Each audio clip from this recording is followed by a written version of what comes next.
Bonjour, ici la petite abeille qui butine, donc on est le 15 août. Voilà, je fais un retour sur les pétitions que j'avais mis en place et notamment sur une action que j'aurais souhaité mener sur l'église d'Erquy, donc à la cérémonie de l'Ascension. Et j'étais voir le prêtre, hein, donc j'étais carrément lui demander si je pouvais faire une annonce. Pour présenter, en fait, voilà, j'avais retiré quelques textes pour expliquer aux gens. Mais ce que je comptais dire, en fait, c'est ça. Et je vais vous le dire à vous. Je vais vous le dire dans cette petite vidéo parce que ça a été refusé. Parce qu'il n'y a pas eu cet ordre-là émis par la hiérarchie de l'Église, en fait. Et ils ne pouvaient pas prendre cette responsabilité-là. Mais ils m'ont vraiment accueilli en comprenant ma démarche et en la soutenant. Par contre, ils m'ont fait part de quelque chose qui m'a quand même rassurée, c'est-à-dire que l'Église de France a émis quand même, ils en parlent. C'est-à-dire que là, ils comptaient aussi parler de cette loi-là, de cet amendement sur l'IMG à 9 mois. Et ça m'a quand même soulagée, mais les coupeurs de tête ont bien fait leur travail, hein, c'est-à-dire que dans une église, on ne peut pas émettre quelque chose de politique de manière trop affirmée. Et je les comprends. Alors ce que j'aurais souhaité dire dans l'église aujourd'hui, le jour de la cérémonie de Marie, c'est ça. Donc en ce jour où l'on fête Marie, notre Sainte Mère du Ciel, il m'apparaît approprié de parler de quelque chose de très grave qui fut signé en pleine nuit du 31 juillet au 1er août par des élus socialistes.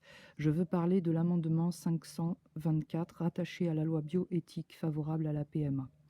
Cet amendement spécifique précise qu'il est désormais possible d'opérer une IMG jusqu'au terme de la grossesse, c'est-à-dire le fait d'ôter la vie à un nourrisson pour cause de détresse psychosociale.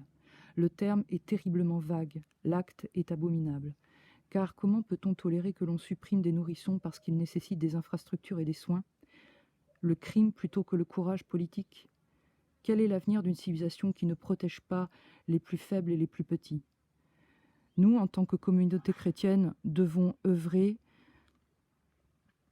pour que la morale puisse survivre dans cette époque de plus en plus malsaine. Continuer à emprunter la voie si ardue de la vie et de la vérité que nous avons choisie par notre foi, d'oser dire non à nos gouvernants pour qu'ils comprennent qu'ils ne peuvent pas tout se permettre et nous faire dériver vers la légalisation du crime, comme le disait Jacques Attali. Lorsque celui-ci ouvre des marchés, génère du profit, supprime ce qui dérange, cela est une facilité luciférienne. Nous, chrétiens de France, avons la lourde tâche de devenir partie prenante dans cette société qui se laisse trop faire. Car l'amendement 524, qui est l'autorisation de tuer un nourrisson purement et simplement, avec une froideur si implacable qu'elle en est inhumaine, n'est qu'un cran de plus qui va permettre plus d'aisance dans la marchandisation de l'humain, comme par exemple avec l'entreprise Cenomix. J'ai la fiche Wikipédia et franchement, je l'aurais montré aux gens. À l'heure de la distanciation sociale, de la stérilité grandissante, nos dirigeants votent pour que l'on tue un nourrisson qui dérange parce qu'il demandera des soins et des structures que ces politiques nous refusent. Allons-nous autoriser cela? Allons-nous leur rappeler que la France est fille aînée de l'Église et que par l'intercession de Marie, notre Sainte Mère, nous restons un peuple chrétien, humain, qui veut protéger ses enfants? À l'heure où le chômage explose tous les plafonds, nous n'aurions personne pour accomplir le projet de créer des structures adéquates? Il serait tellement dommage que le manque d'argent nous amène à manquer de cœur. L'Église existe parce que l'adversaire existe. La foi existe parce que l'on sait qui, dans ce monde, distribue la gloire de ce monde. Il est inutile de prononcer son nom, il prend déjà beaucoup de place en ce moment, mais nous le connaissons tous. Alors, en ce jour de cérémonie en l'honneur de Notre-Dame, je vous invite à venir me rencontrer à la fin de l'office, signer la pétition qu'a proposée Madame Farida Belgoul et le Père Horowitz, dont je me fais le relais. Cette pétition est adressée à Dieu, le Père de nos âmes, mais j'en ferai des copies pour le diocèse et les députés des 5 circonscriptions des Côtes-d'Armor. Et si vous n'êtes pas d'ici, vous pouvez signer quand même. Merci. Donc, vous voyez, c'est ça que je comptais dire. Mais ce discours était beaucoup trop politique. Alors, je ne suis pas restée à l'office. J'ai tout de même pris le petit fascicule de la messe, mais je préfère aller prier en nature. Le fait que le pape ne soit plus vicaire de Christ, qui ait refusé ce titre depuis peu, prouve que les CD vacantistes n'ont pas tort du tout, finalement. Le trône de Saint-Pierre est vacant. Donc, vous voyez, c'est cet amendement-là. On peut le retirer sur Internet. On voit bien que c'est sous prétexte de détresse psychosociale qui pourrait être due à un enfant malade, avec des maladies génétiques. Cela dit, l'enfant est un nourrisson. C'est un enfant qui a déjà... c'est un bébé, quoi. Voilà, c'est fou quand même. Il n'y a pas besoin d'aller plus loin que le fait que ce soit un nourrisson et que ce soit un petit en faiblesse. Et j'avais aussi une réflexion sur l'aidant et l'aider, sur le fait que quand on est aidant, on le devient parce qu'il y a une personne qui nécessite de l'aide, qui a besoin d'aide. Et que l'aider, finalement, dans la démarche d'une âme, d'un humain, parfois peut devenir aussi l'aidant, en fait. C'est-à-dire que l'aider devient aidant de l'aidant, et l'aidant devient l'aider de l'aider, si vous me suivez. C'est un peu ça le principe, c'est quelque chose de mutuel, c'est un échange qui se fait. Chacun est aidant et aidé. Voilà, ça c'est le petit coin de potager, le petit coin de campagne. Et finalement, seule, je vois que mes actions sont un peu nulles, quoi. Enfin voilà, il y a le résultat est nul en fait. Il y a pas de signature, il n'y a pas de... Ça commence à être compliqué et j'aurais souhaité aller sur les marchés et parler de ça.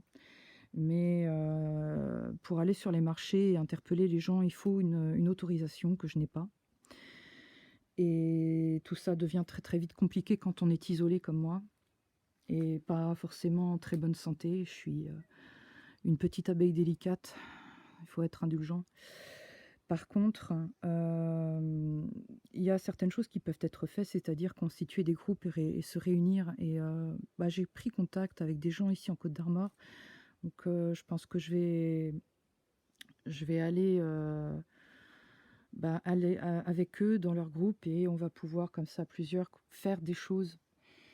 Et de mon côté, je faisais de ça déjà en fait. J'écrivais des lettres. Ces lettres que je mettais en page comme ça. C'est l'être qui a vocation à secouer les consciences parce que sinon la pulpe reste en bas. Donc être humain anonyme, donc ABI, ça part de mes initiales. Vivant dans le monde et oppressé par le système totalitaire à peu près comme tout le monde.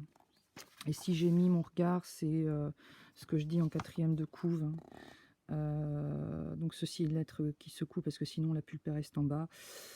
Le choix que je fais de l'anonymat est pour mieux porter l'attention sur mes propos plutôt que sur ma personne. Le débat d'idées et d'idéaux est plus important que les démonstrations d'ego. Bon, c'est mon point de vue, hein, voilà. Pour autant, j'y ai inséré mon regard en page de garde pour que personne d'autre ne soit accusé à ma place s'il y avait suspicion. Voilà, donc en fait, c'est pour ça. Hein, je voulais pas qu'il y ait des problèmes de voisinage parce qu'en fait, j'en imprimais des centaines et que j'ai mis dans des boîtes aux lettres du côté de l'Ille-et-Vilaine quand j'y étais encore. Je pense que je vais continuer ça plutôt. Et la pétition, c'est plutôt en ligne. Du coup, je voulais me faire le relais de Madame Belgoul et du Père Horowitz, mais je vous enjoins à aller sur le site de la JRE.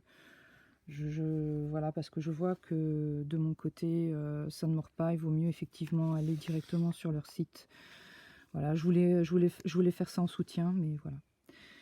Donc c'était le petit retour de l'action de la petite abeille qui butine. Je vous souhaite un joyeux 15 août, une joyeuse fête d'Assomption.